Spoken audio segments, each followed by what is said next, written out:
बात करते हैं बिहार की, जहां पर उप मुख्यमंत्री तेजस्वी यादव के इस्तीफे की मांग को लेकर मंगलवार को विधानसभा में जमकर हंगामा हुआ। नौकरी के बदले जमीन मामले में सीबीआई ने चार्जशीट दायर की है, जिसमें तेजस्वी यादव का भी नाम है। बीजेपी विधायकों का कहना है कि मुख्यमंत्री नीतीश कुमार को तेजस्वी यादव को बर्खास्त कर देना चाहिए। इसी मांग को लेकर उन्होंने आज विधानसभा की कार्यवाही शुरू होते ही वेल में पहुंचकर हंगामा किया और कुर्सियां पटकी।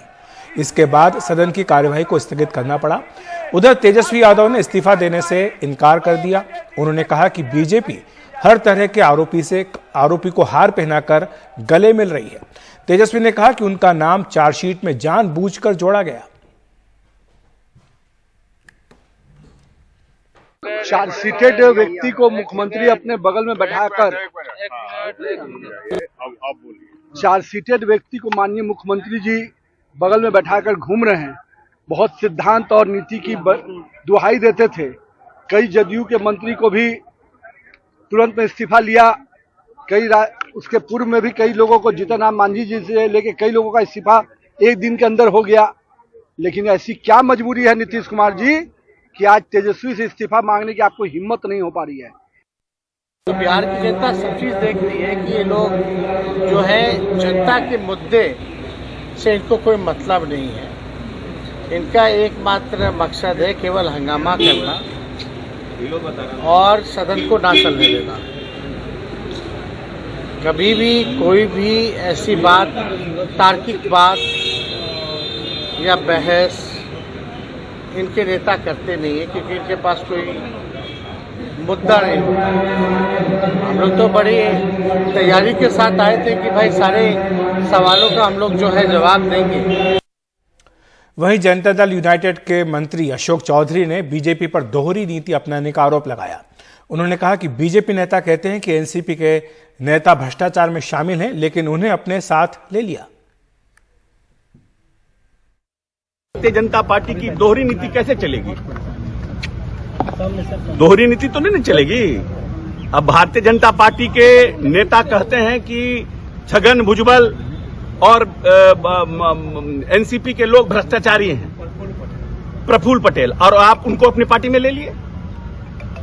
आपके लिए सब बढ़िया है। ऐसा कौन डिटर्जेंट पाउडर आपके पास है कि आपके पास जो जाता है वो सब शुद्ध हो जाता है, हमारे पास आता है तो महकने लगता है।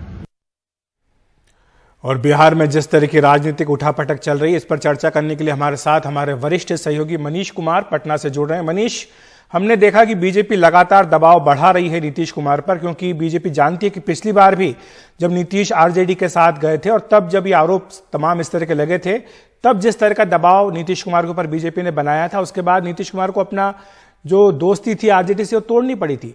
तो क्या बीजेपी एक बार फिर से तेजस्वी यादव के इस्तीफे की मांग को लेकर, उनका नाम जिस तरह से चार्जशीट में आया उसे लेकर नीतीश कुमार पर दबाव बना रही है?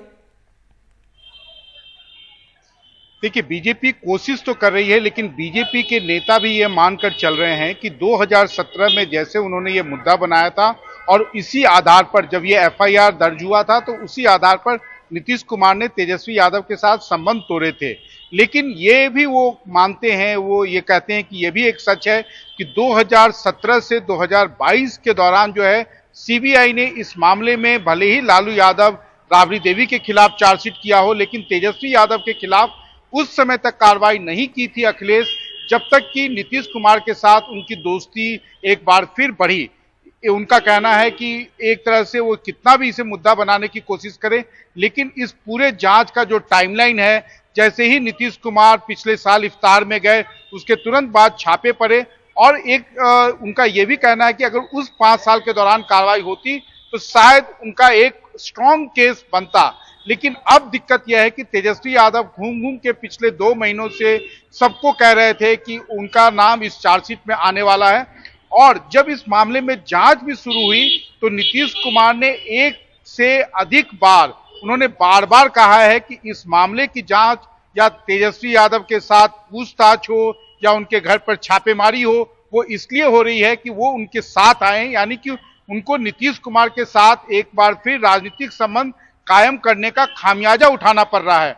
और इस बार भी अखिलेश जब चार्जशीट हुआ तो आरजेडी से ज्यादा इस मुद्दे पर जनता दल यूनाइटेड के नेता, खासकर उनके राष्ट्रीय अध्यक्ष राजीव रंजन उर्फ ललन सिंह, इस मामले में काफी मुखर रहे और बीजेपी के खिलाफ आक्रामक भी रहे हैं। और कल भी नीतीश कुमार ने जब महागठबंधन विधायक दल की बैठक हुई तो उसमें उन्होंने इस बात का जिक्र भी किया था। बीजेपी की दिक्कत यह है कि हाल में जो घटनाक्रम हुए हैं, पिछले हफ्ते की जो घटनाक्रम महाराष्ट्र में हुई है, उसके बाद से जो उनका इस्तीफे मांगने का जो दौर है या विधानसभा के अंदर भी जो हंगामा कर रहे हैं, वो भी जानते हैं कि वो एक तरह से एक वीक पॉइंट पे हैं। उनके नेता खुद कहते हैं कि जिस प्रकार से छगन भुजबल हो या प्रफुल्ल पटेल को एक तरह से उनके साथ दोस्ती की गई है, उनके साथ गठबंधन बनाया गया है, वैसे में नैतिक आधार पर इस्तीफा मांगने की जो उनकी पूरी कवायद है वो कहीं ना कहीं कमजोर हुई है। ठीक है। लेकिन तेजस्वी यादव के लिए आप सबसे बड़ा आप कह सकते हैं कि उनके लिए पॉलिटिकल ब्लेसिंग यह है कि इस मामले में जो गठबंधन के जो भी साथी हैं, वो चाहे कांग्रेस पार्टी हो, सीपीआईएमएल हो, जनता दल यूनाइटेड हो, सभी का कहना है कि तेजस्वी यादव का नाम जानबूझकर डाला गया है कि उनके खिलाफ नीतीश कुमार कार्रवाई करने के लिए मजबूर हो, इसलिए उनके खिलाफ उनसे इस्तीफा नहीं लिया जाना चाहिए। अखिलेश, शुक्रिया मनीष आपका इस तमाम जानकारी के लिए। तो इस मुद्दे पर जैसा मनीष बता रहे हैं कि तेजस्वी यादव को सभी सहयोगी दलों का समर्थन भी मिल रहा है, लेकिन बीजेपी निश्चित तौर पर इसे एक आगे बड़ा मुद्दा बनाकर नीतीश कुमार को घेरती रहेगी कि भ्रष्टाचार के मुद्दे पर आखिर उनका अपना क्या स्टैंड है।